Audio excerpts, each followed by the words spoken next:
Hello there, Stanley Carr here. I love collecting music and sports memorabilia. Want to know where you can find some? I'll tell you. Go to oldglory.com. This website features one of a kind apparel from your favorite sports teams and musical artists. And I can help you get 15% off of all items. Use the code WWH135. Enjoy the episode. Welcome to Wrestling with Heart, a podcast looking at pro wrestlers giving back to their community. Join me, Stanley Carr, as I interview wrestling's hottest names who use their platforms as entertainers to raise awareness and do community service. Hello and welcome to another edition of Wrestling with Heart. This is the show where we talk with professional wrestlers and professional wrestling personalities about their lives in and outside of the ring, as well as doing acts of charity work, community service, volunteering, and spreading positivity. We're always about the positive vibes here on the show. And with me right now, I've got a very special guest, former WWE superstar, Zach Gowen. Welcome, Zach, to Wrestling with Heart. Thank you, Mr. Stanley. Great to be here. Thank you for the interest and thank you for the platform. Oh, it's my pleasure. So you've got such a very inspirational story. Growing up in the suburbs of Detroit, Michigan. Talk to me about your childhood and upbringing. Man, listen, it was never boring. I'll tell you that right now. I uh I think what stands out and what makes my story unique is the fact that I lost my entire left leg to cancer when I was 8 years old. Obviously, nobody wants to be diagnosed with cancer, and we all know the devastation that disease can bring. And I think about how challenging it was for my mother, a single mom and her firstborn, going through a life-threatening disease at 8 years old is just, it's beyond comprehension. And just before we go any further, I got to tell you that my mom is my hero. So any sort of inspiration derived from me or my story, it all goes back to my mom, and that's the foundation. That's where I get it all from. And so I just want to shine a light on her. She's the real superstar in this family for sure. And but what got me through, what really helped me get me through that traumatic, disease and process was my love of professional wrestling. I mean that's what it count. Wrestling allowed me to find an escape when I needed it. And I could get lost in the magic of professional wrestling and be fully engaged in that, in the artistry and the pageantry and the storylines and the violence and all of that, as we all know and love. I could fully engage in that no matter what was happening around me. So whether it was chemotherapy, or whether it was me, going through surgery, or just feeling like complete dog crap, I could always escape into the love of professional wrestling, man. Everybody's got their escape, whether it is wrestling or comic books or movies, music, things that you like that just take you out of that weird funk.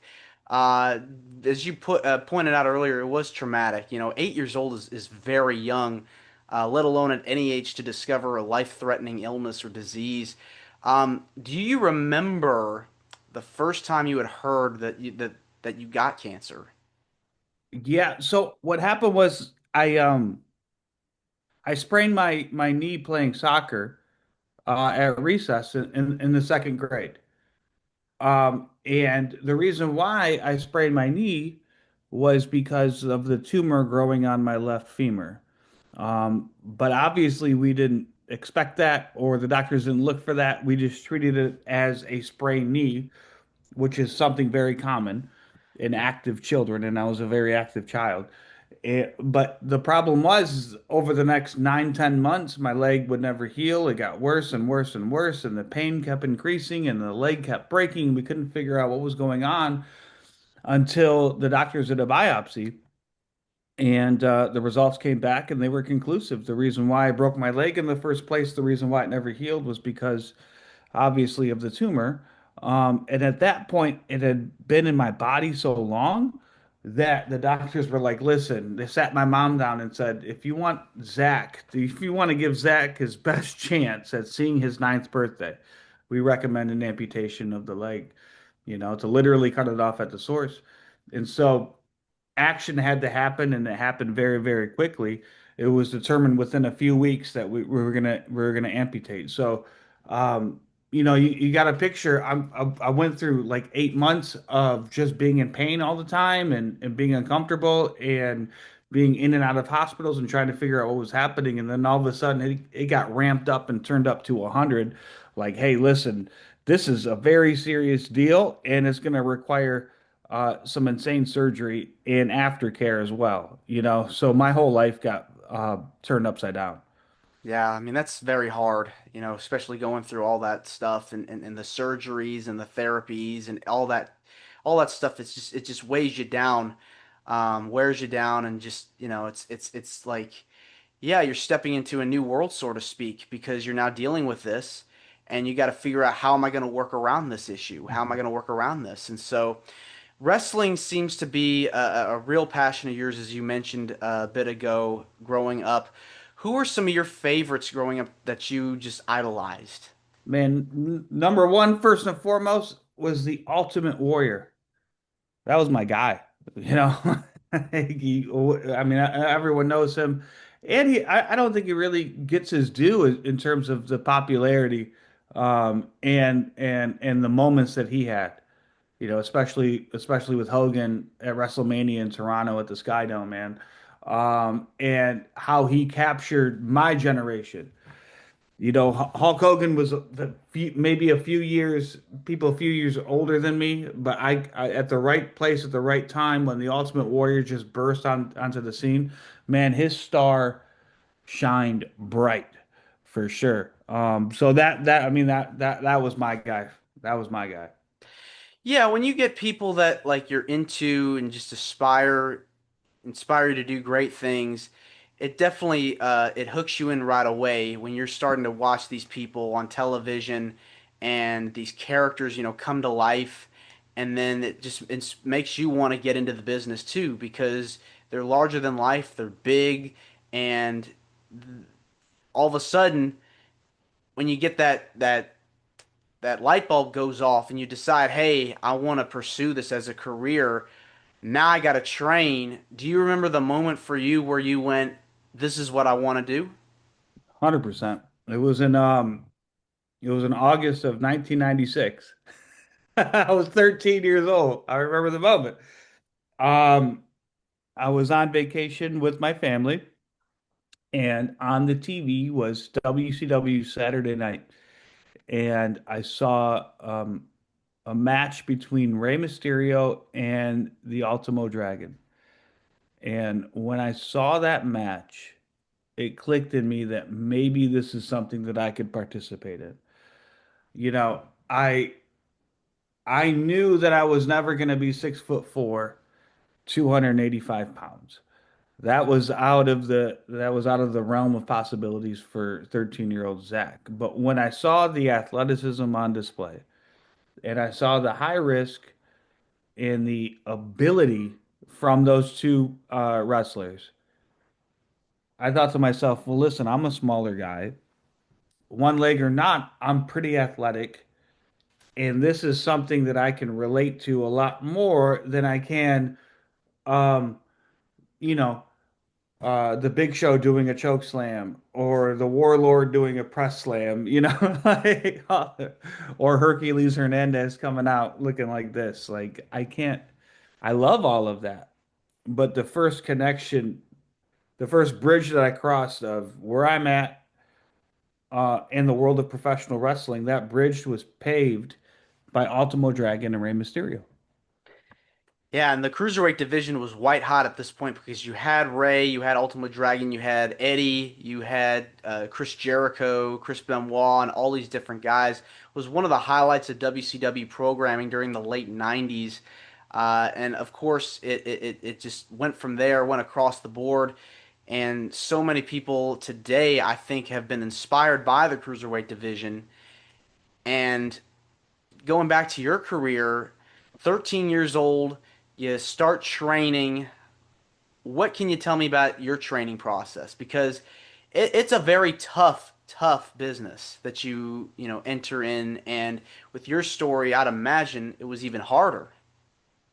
You would imagine that, but the reality was it wasn't all that hard, which is kind of surprising and kind of goes against the narrative, I guess. But um, and to your point too, uh, I'm 42 years old, right? And so if you look at all of the top stars now, right? You look at Seth Rollins and you look at Moxley and everybody across the board who came up through my age through the independent wrestling scene, we were all we were inspired by two things. Number one, we were inspired by the WCW Cruiserweight division in the late 90s. And two, we were inspired by ECW, namely Rob Van Dam, Jerry Lynn, and Sabu. That cultivated, you see, that led to like guys like Low Key and Amazing Red in the early 2000s, which led to AJ Styles, which led to, you see the progression Yes. of growing up in that time and being influenced by all of that. And so, one thing about just kind of on a sidebar, one thing, rest in peace, Sabu. Sabu was my hero. Like when I started wrestling and I was 18 years old, I said I wanted to be the one-legged Sabu. If you ask me what my career, what my goals are in the professional wrestling world, I would say when, as a wrestling student, I would say I just want to be a high school math teacher that wrestles on the weekends. And if I can wrestle Sabu one time at a local VFW hall, then my career is made. And those were the only goals that I had when I started wrestling. I just wanted to be in the ring and be a part of the business. And and so I sat Sabu down one time and Sabu over the course of, 25 years became a friend. He became a friend of mine. And I go, listen, I go, do you realize how big of an influence you are, like on the entire wrestling landscape? Like the way the guys wrestle, the way you capture the imagination of my generation. Do you have, and then he would just always blow me off when I would tell him that. He's like, I don't want to hear it. No, that's not true. I go, and so I hope before he passed, he realized the impact that he had on the entire wrestling world and its scope and measure and gravity. It's really profound. He left his imprint on the business for sure, and he will be missed. But when you ask about my training, for whatever reason, from day one, I was a natural. Like I knew, like, and I'm not saying like it. Obviously, it's painful. Obviously, it's uncomfortable physically. Uh, but in terms of getting into the ring and moving around and taking bumps and doing a front bump, and I was always one of those guys that if I could see something, then I could mimic it with my body. I was a very visual learner in that. So when they said, "All right," you know, the timing of this drop kick is as soon as they hit the ropes, you're already halfway in the. I'm like, perfect, got it. First time, boom, perfect drop kick. I was always able to kind of retain that or learn that mentally, and then I was able to mimic it physically. So so there was no challenge in terms of like learning how to wrestle for me. The challenge that for me was twofold.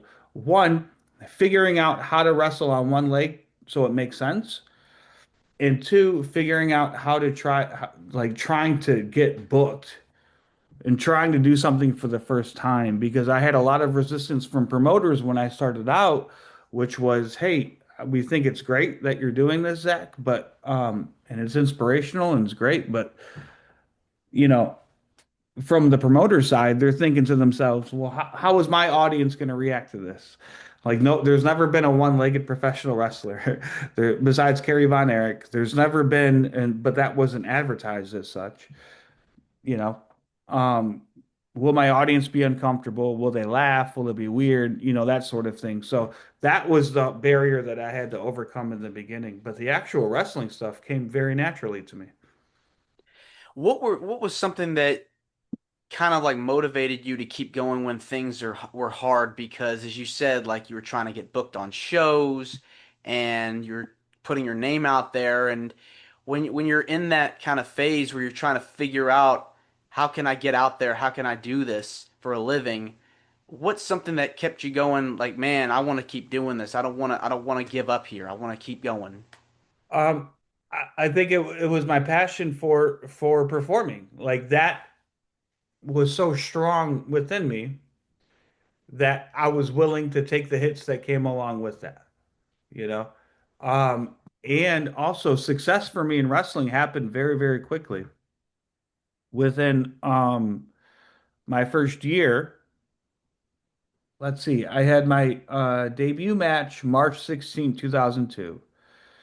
And by January of 2003, I was offered a WWE contract.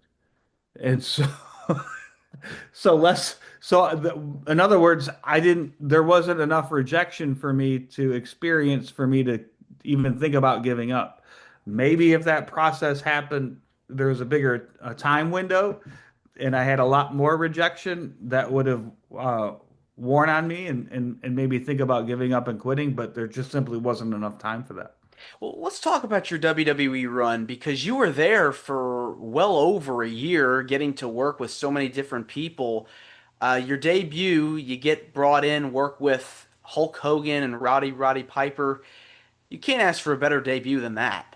No, it's insane. And the older that I get and the more perspective that I have, it becomes even more insane to even think about. And I don't think I don't think it's something that we'll see ever again, really.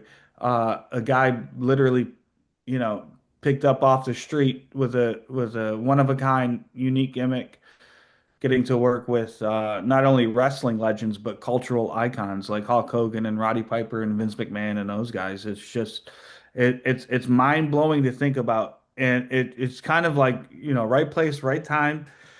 You think about the landscape of professional wrestling in 2002, 2003. I mean, WCW is gone, ECW is gone. There's no competition. WWE is coming out of the Attitude Era, the most successful period of professional wrestling to date. And they're trying to figure out direction and they're trying to figure out where's this company going. We're at the beginning of the internet revolution, where everything's going digital and HD and all of this, and the pay-per-view model is changing. And it's just this cauldron of just change and instability, you know? And so WWE at the time trying to find their next direction, which turned out to be the ruthless aggression era, which was very good. Um, they're trying to figure out how to uh, uh, uh, move forward and navigate, you know? And they're just throwing stuff at the wall, really. And I happened to be one of those things, and I was there, and I was a part of it, and it was wild.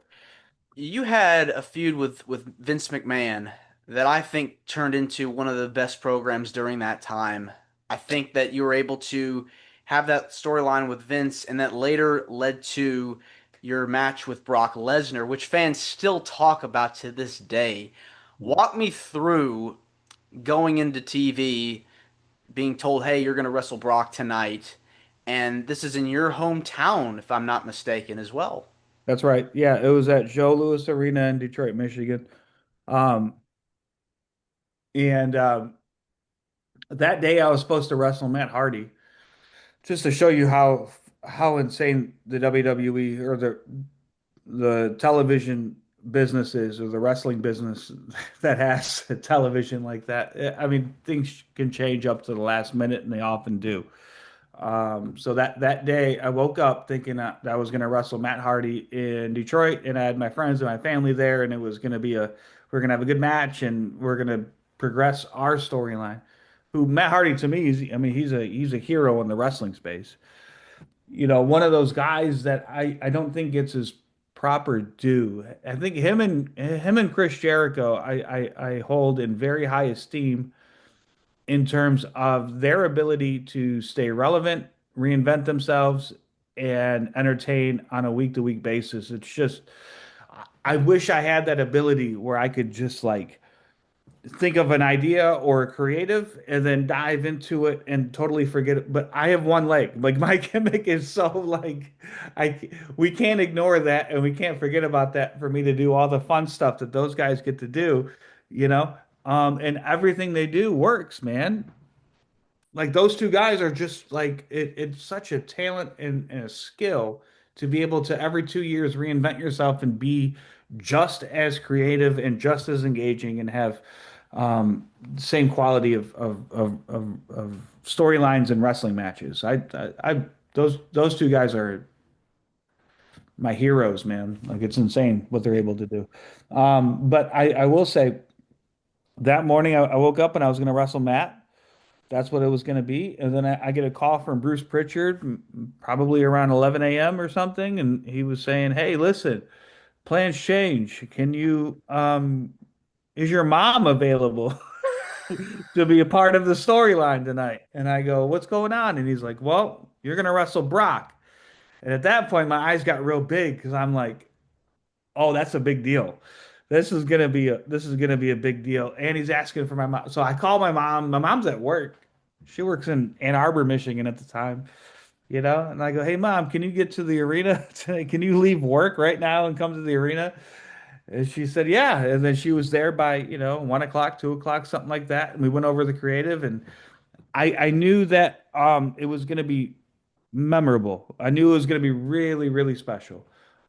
Because the idea was Brock had turned heel maybe 2 or 3 weeks before, and but he was still getting really positive babyface reactions.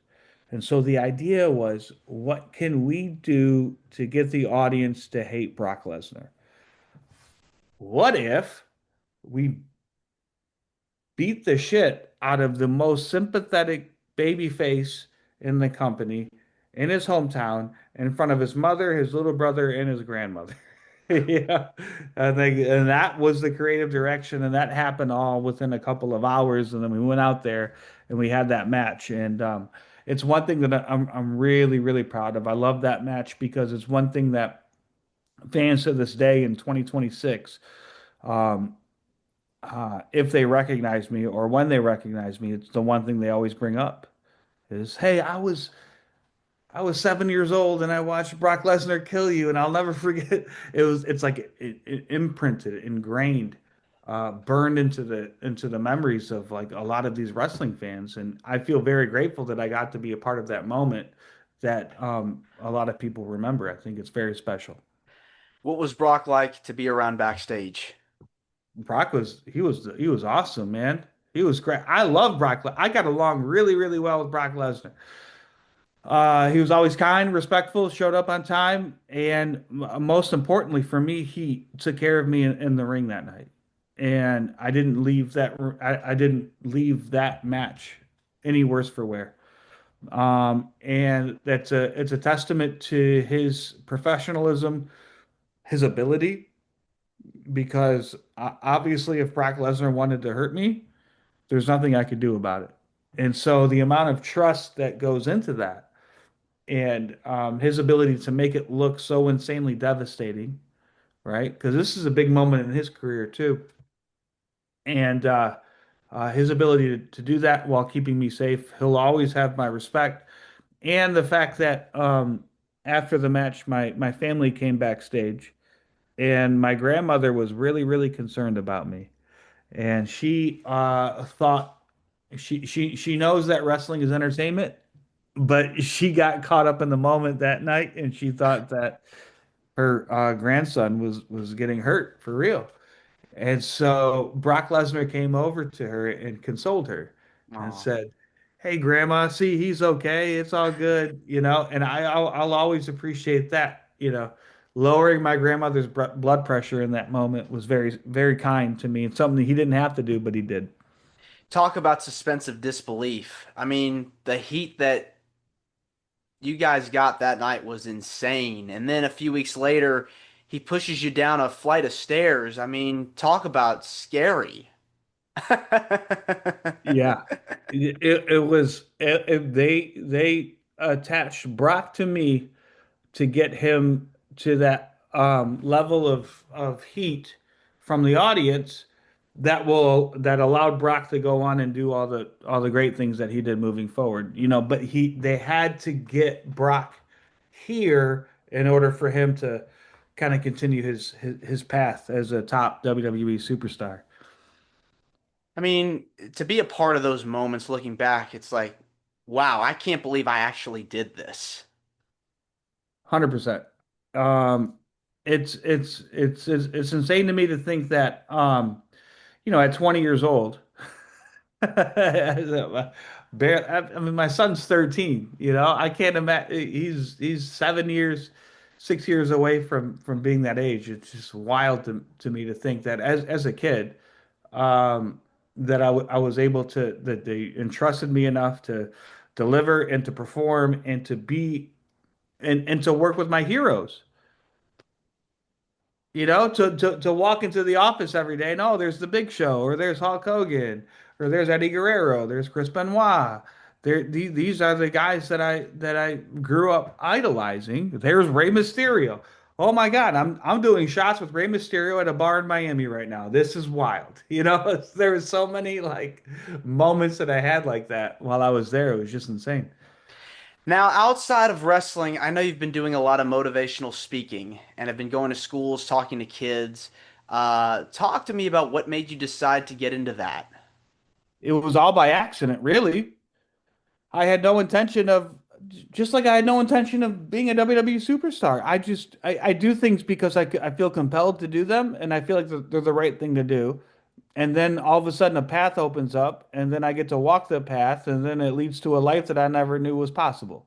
That's just kind of the story of my life. I'm like the one-legged Forrest Gump, you know? Like I just find myself doing really, really, really fun things and being involved in some things that I just never knew was possible. It's all about for me taking the next right step, doing the next right action, trying to help somebody without any recognition or reward, living by spiritual principles that guide me. And then life, I just participate in my life like it's a movie, and it just opens up, and it's like just like how we're talking about, like I'm pinching myself being at a bar with Rey Mysterio, you know, while Don Marie is consoling my friend back in Detroit on the phone because his girlfriend just left him, and she's being super kind and nice to him, which is like just I look around and I'm like, how did I end up here? Same thing now with public speaking.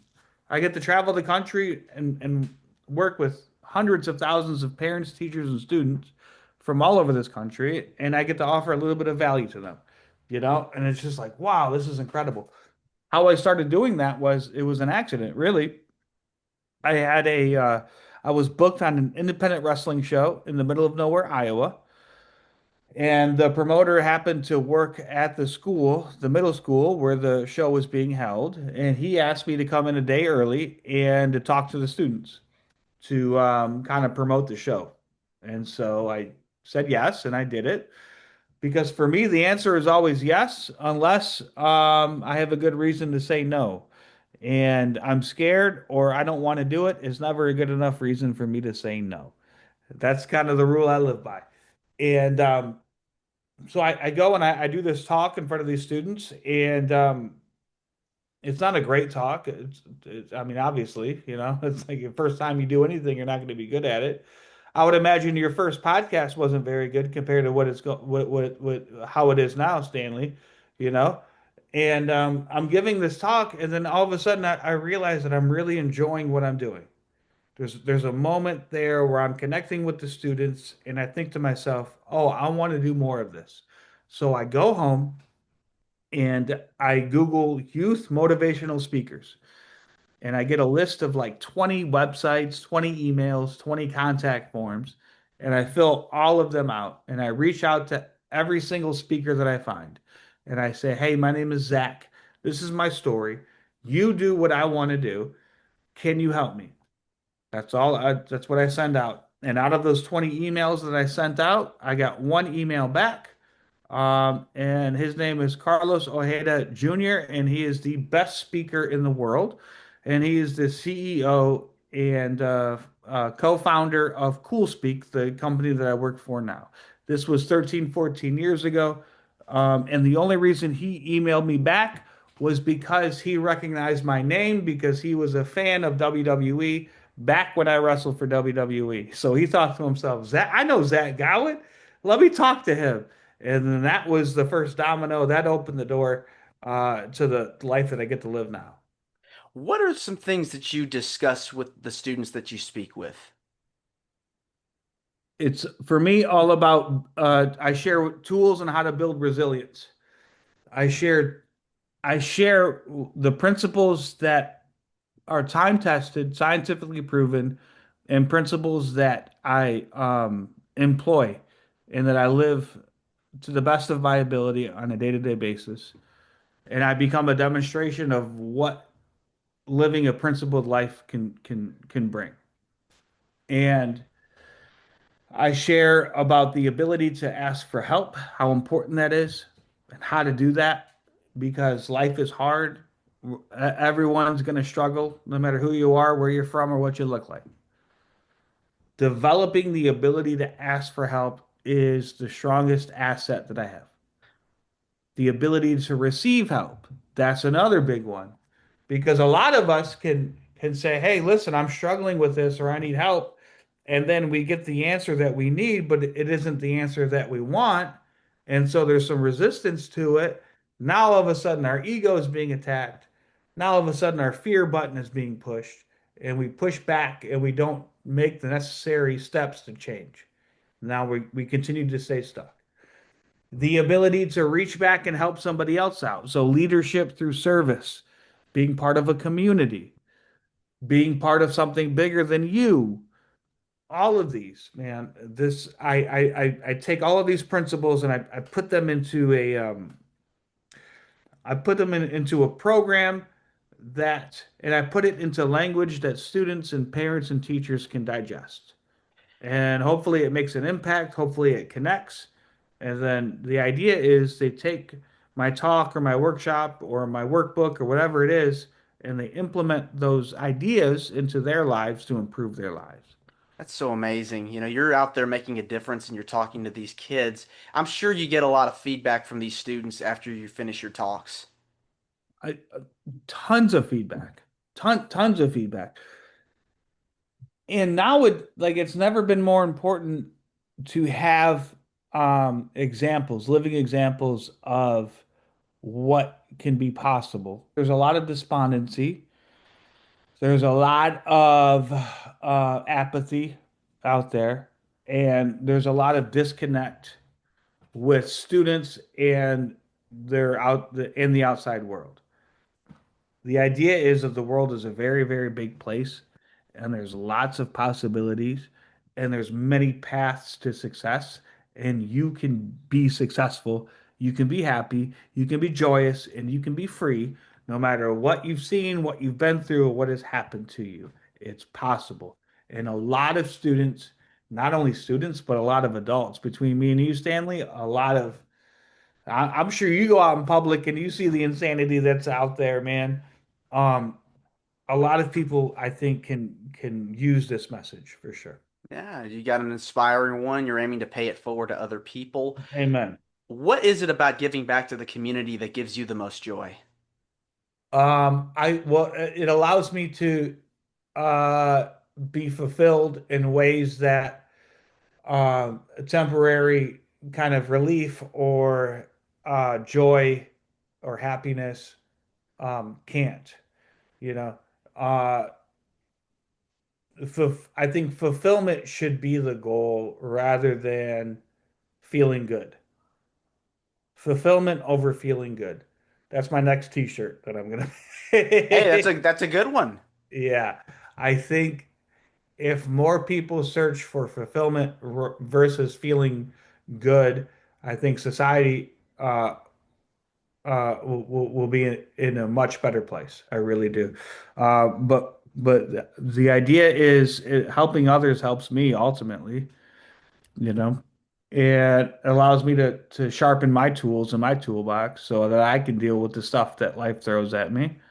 Um, and ultimately allows me to be a better husband and a better father.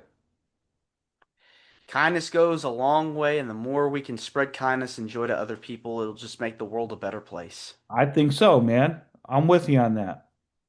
Well, Zach, I want to say thank you so much for coming on to Wrestling with Heart. It means a lot to me and to my listeners and viewers that are watching this on YouTube. Where can people find out more about you and the workshops that you're doing? Uh, I'm on social media, so Facebook, Instagram, at Zach Gowen. I'm always posting pictures and where I'm going to be and the subjects I talk about. And I try to be pretty good at responding to messages. So if you reach out, let's connect and let's see if we can make the world a better place, one event at a time. That's the way to go. Well, thanks again, Zach, and you're more than welcome to come back. Hey, thank you, Stanley. Anytime, man. Great job wrestling with heart. The absolute best. Keep at it. Keep doing it. And we'll see you real soon. All right. Will do. Take care. This is Wrestling with Heart. I hope you found this podcast to be informative and entertaining. If you did, please hit the subscribe button and look out for the next edition.